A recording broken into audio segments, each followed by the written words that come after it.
नमस्कार, आउनुहोस् कुरा गरौँ नेपालमा जेनजी आन्दोलनपछि बनेको सरकारले के काम गर्यो त? कति काम गर्यो?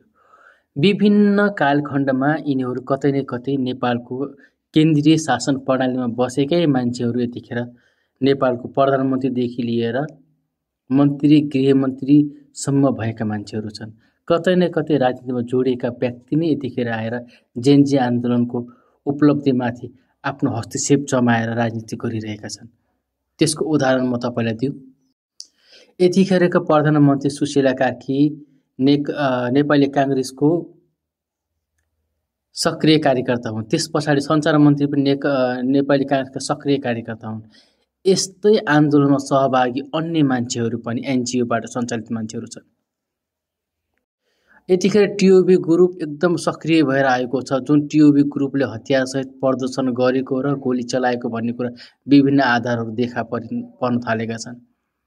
तत्कालीन प्रधानमन्त्रीले पनि नेपालमा भएको जेनजी आन्दोलनमा हतियार आफूले चलाउन आदेश नदिएको, त्यो आफूसँग अथोरिटी नभएको, तर त्यहाँ बाह्य घुसपेट भएको भन्ने कुरा एकदम क्लियरली भनेका थिए। त्यो अनुरूप घटना देखिरहेको छ। टिओबी ग्रुपले हतियारसहित प्रदर्शनमा उत्रिएको स्वीकारिरहेको छ, तर हतियारलाई नक्कली भनेको छ। अनि अहिलेका गृहमन्त्री कुनै न कुनै रूपमा नेपालको केन्द्रीय शासन प्रणालीमा अथवा सरकार चलाउने तहमा उनी अहिलेभन्दा पहिले पनि थिए, आज पनि गृहमन्त्री आएका छन्। र सञ्चार मन्त्री पनि नेपाली काङ्ग्रेसका केन्द्रीय पार्षद अथवा केन्द्रीय सदस्यका रूपमा उनी प्रतिनिधि भइसकेका मान्छे हुन्। सुशीला कार्की त अब उनले आफैले विभिन्न मिडियामा भनिसकेकी छिन् कि म तत्कालीन नेपाली काङ्ग्रेसमा सक्रिय सदस्य थिएँ जतिखेर मैले स्ट्रगल पिरियड गरिरहेको थिएँ। उनी कतै न कतै काङ्ग्रेसबाट मनोनित भएर प्रधान न्यायाधीश भइसकेको मान्छे हुन्। अब रह्यो त जेनजीको आन्दोलन कसले नेतृत्व गर्ने त? जेनजी त अहिले 7वटा गुटमा छन्। ती पनि विभिन्न पार्टीका गुटहरू जस्तै रापरपाका पनि छन्, विभिन्न सङ्घ संस्थाका छन्। नेपालमा भएको जेनजी विद्रोहले श्रृङ्खलाबद्ध रूपमा जल्याएका सम्पत्तिप्रति कुनै खासै छानबिन गर्नका लागि दबाब दिएको देख्न सकिँदैन। यसमाथि एकजनाले त मैले हाँसेको यो सरकार ढल्यो भनेर म हाँसेको भनेर एकजना जेनजी प्रतिनिधिले भनिसकेकी छिन्। उनले आफैले पनि स्वीकारेकी छिन्, म खुसी भएँ सिंहदरबार जल्दाखेरि भन्ने कुरा आशयको उनले एउटा युट्युब च्यानलमा आफ्नो धारणा पनि राखेकी छन्।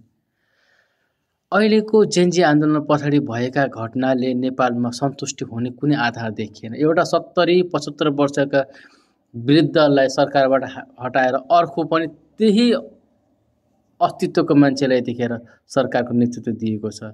भन्नुहोस् यसबाट के उपलब्धि हुन्छ? यही तत्कालीन प्रधानमन्त्रीले नेपालमा सामाजिक सञ्जाललाई प्रतिबन्ध लगाउने कुराहरू उठाएर प्रतिबन्ध पनि लगाए, जसमा उनले एउटा कुरा भनेका थिए, विभिन्न सामाजिक सञ्जालमा फेक आइडी बनाएर विभिन्न मान्छेहरूले चरित्र हत्यादेखि लिएर आपराधिक गतिविधि गरिरहेको भन्ने कुरा थियो। हो, अहिलेको जेनजी आन्दोलनबाट बनेका सञ्चार मन्त्रीले पनि यो कुरा स्वीकारेका छन्। उनले आफ्नो टिमलाई यो पनि भनेका छन् कि अब मलाई भन्नुहोस् तपाईहरू यो सामाजिक सञ्जालमा भएका चरित्र हत्या घटनालाई कसरी समाधान गर्न सकिन्छ, मलाई बुँदागत रूपमा तपाईहरू पनि मलाई सुझाव दिनुहोस् अनि त्यो अनुरूप हामी अगाडि बढ्ने। अन्ततः यो सरकार पनि केपी ओली सरकारकै लक्ष्य कदम हिँड्ने लगभग तय भइसकेको छ। अब केही समय पछाडि यो सरकारले त्यही कदम चाल्छ, ढुक्क भएर बस्नुहोस्। अनि दुःखद कुरा के छ भने कि नेपालको सञ्चार मन्त्री भइसक्दाखेरि सञ्चार मन्त्रीले सबैभन्दा पहिला नेपालका मुख्य 10वटा सहरमा वाइफाई फ्री गरे। यसबाट के उपलब्धि हुन्छ त? यो वाइफाई सहरमा वाइफाई फ्री गरेर नेपाली जनताको उपलब्धि के अथवा त्यसबाट के फाइदा हुन्छ उनले भन्न सक्छन्? यो प्रश्न तपाईहरूलाई पनि। वाइफाई फ्री गरेर यो जनतालाई के चाहिँ सुविधा भएको, तपाईँ यसको बारेमा आफ्नो राय, सुझाव र कमेन्ट लेख्नु होला हाम्रो कमेन्ट बक्समा।